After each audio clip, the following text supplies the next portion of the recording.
사춘기만큼 무서운 게 없다고들 합니다. 사춘기가 오기 전에 빨리빨리 공부의 기틀을 다져놔야 한다고들 해요.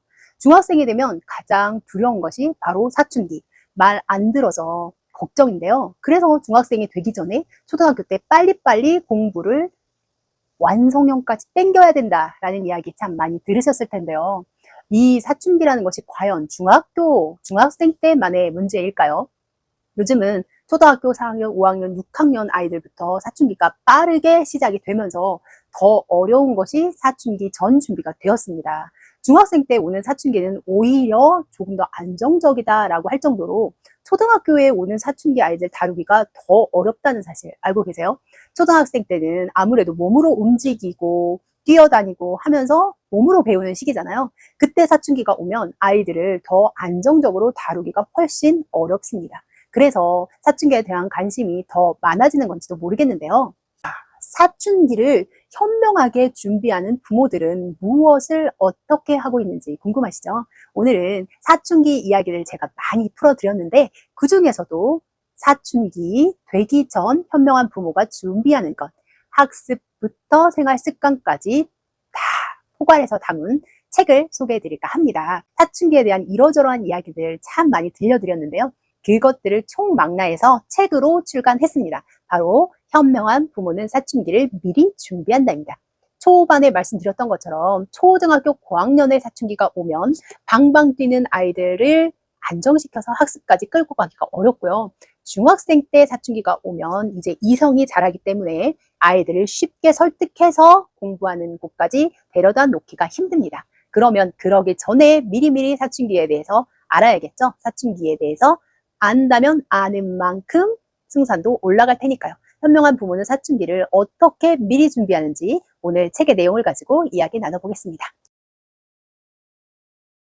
제가 아는 선생님이 오늘 그런 이야기를 하시더라고요. 반에서 욕을 굉장히 잘하는 여학생이 있대요. 그래서 그 여학생이 조금만 수가 틀리면 친구들한테 욕을 퍼붓는 거예요.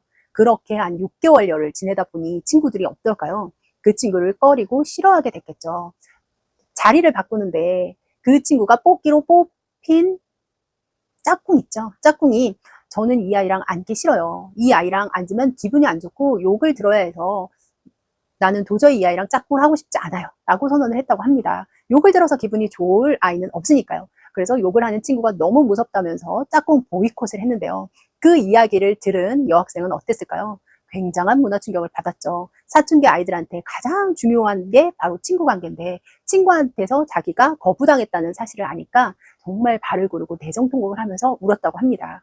내가 욕을 하는 게 뭐가 그렇게 잘못돼서 그래. 나는 그냥 기분 안 좋은 걸 욕으로 풀어내는 것 뿐이야 라고 이야기했다는데 친구들한테서 욕을 듣고 싶은 아이는 없죠.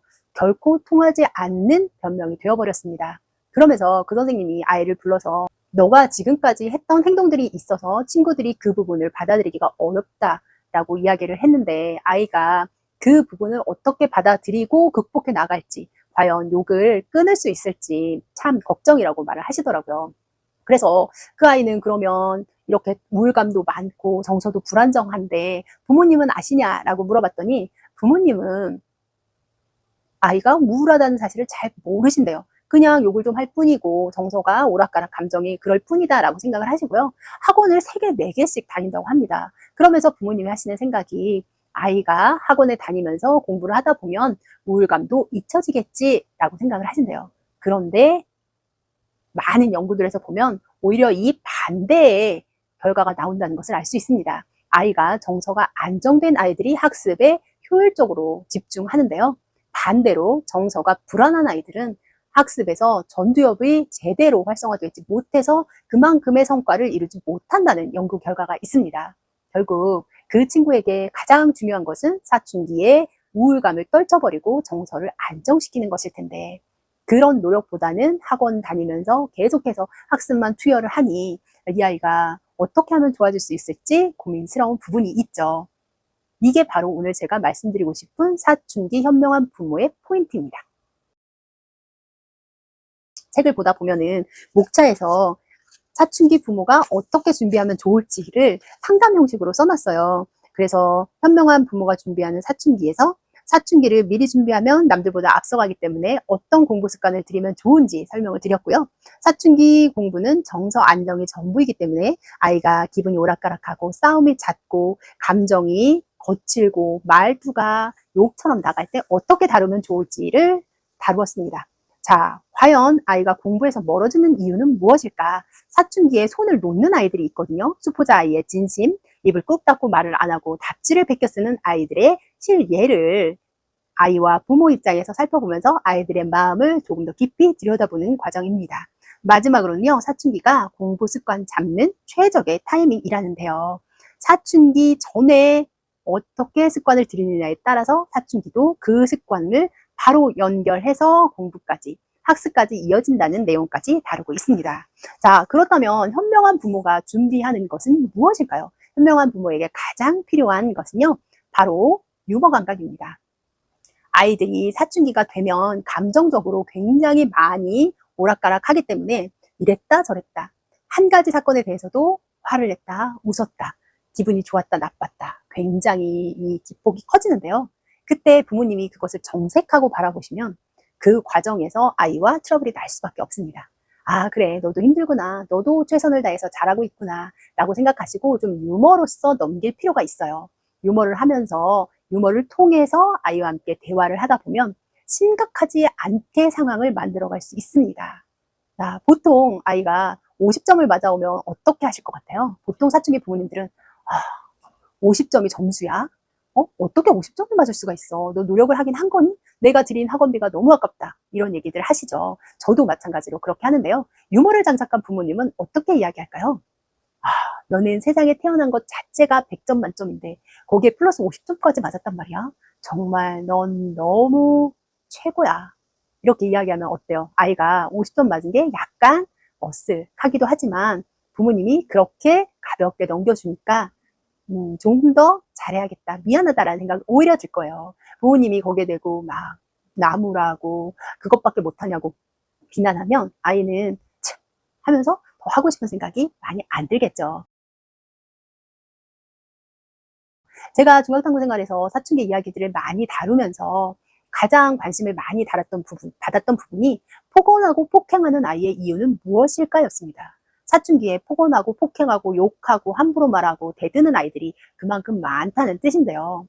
유머를 가지고 조금 한 발 뒤로 물러서서 아이의 행동을 보고 아이의 감정을 좀 다뤄준다면 그렇게 폭언하고 폭행하는 끝까지 감정이 오르는 일은 조금 줄어들지 않을까라는 생각이 듭니다. 자, 그러면 이 책에 나와 있는 한 가지 사례를 통해서 부모님의 마음을 한번 속속들이 살펴볼까요? 자, 부모에게 욕하고 폭력을 사용하는 아이의 이야기입니다. 아이 때문에 미쳐버리겠습니다. 이 녀석이 언젠가부터 말투가 거칠어지기 시작하더니 욕설을 대수롭지 않게 사용하더라고요. 요즘 아이들이 워낙 욕 없이는 대화를 못한다고 하니까 걱정스러운 면이 있지만 또래 문화이겠거니 했습니다. 어느 날 의견이 안 맞는 경우가 생겼어요. 아이가 어릴 때처럼 잔소리를 했더니 갑자기 흥분해서 되게 욕을 하는 겁니다. 아이에게 그런 욕을 듣다니 기분이 처참했습니다. 결국 아이와 말싸움을 하게 되었는데 아이가 되려 집에 있는 물건을 던지며 더욱 심하게 욕을 섞어 막말을 했습니다. 그날만 생각하면 지금도 너무 힘이 듭니다. 아이는 자기 화를 못 참고 행패를 부르더니 제가 너무 놀라 가만히 서 있자 씩씩거리며 행동을 멈췄습니다. 그러고는 아무 사과도 없이 제 방으로 들어가 버리더군요.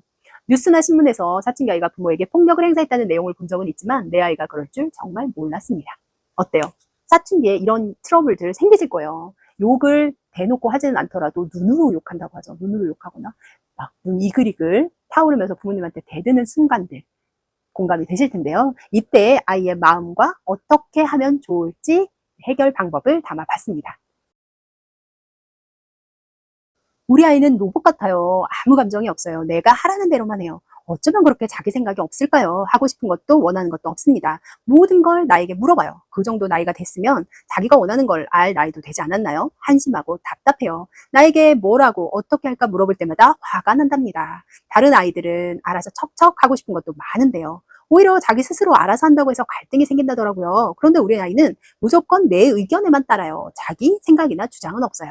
이런 유형의 아이들도 있죠. 이런 아이들한테 사춘기를 미리 준비하고 스스로 자기 삶을 경험하게 하는 방법은 무엇일까요? 바로 몰입을 활용하는 겁니다. 아이가 몰입하고 있을 때 그 몰입이 자주 깨졌던 아이들은 자기가 몰입하는 것에 대해서 자신감이 떨어지게 되어 있어요. 그러면서 내가 이걸 이렇게 해도 될까라고 부모님한테 자꾸 물어보는 경향이 있거든요. 아이가 어렸을 때 놀이를 하고 있을 때 그 놀이를 충분히 즐기지 않았는데 부모님은 뒤에 해주고 싶은 게 있어요. 그러면 자, 이제 이거 그만 정리하고 다른 거 하자라고 이야기했을 때 어떨까요? 몰입의 경험이 깨졌죠. 그러면서 자기 삶을 주체적으로 결정하는 게 어려워진 겁니다.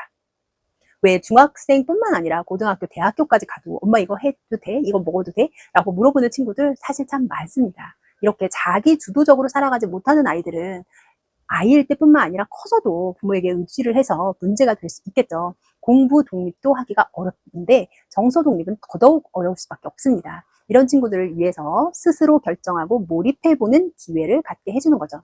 이런 식으로 아이들을 연습시키다 보면 아이가 스스로 선택하는 선택지가 조금 더 넓어지게 되는 거죠.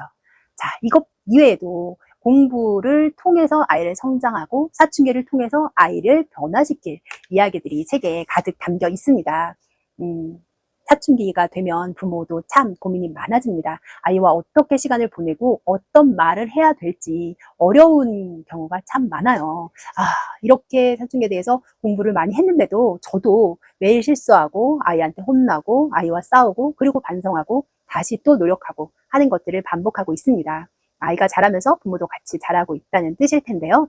네, 사춘기는 어려울 수밖에 없습니다. 그만큼 큰 변화가 일어나는 시기니까요. 그런 어려운 시기가 오히려 아이한테 독립심도 길러주고 부모와 나란히 동반자로서 갈 수 있는 기회가 됩니다. 또 자기 스스로 자기 일을 알아서 할 수 있는 그런 힘도 만들어주니까요. 사춘기를 어렵다고만 생각하지 마시고 기회라고 여겨보고 공부해보는 건 어떨까요? 오늘은 현명한 부모는 사춘기를 미리 준비한다라는 책을 통해서 사춘기에 대한 이야기 가볍게 나눠봤습니다. 사춘기를 지내고 있고 사춘기를 준비하는 친구들에게 도움이 좀 됐으면 좋겠네요. 사춘기는 언제나 또 다른 기회라는 사실 잊지 마세요. 중학탐구 생활입니다.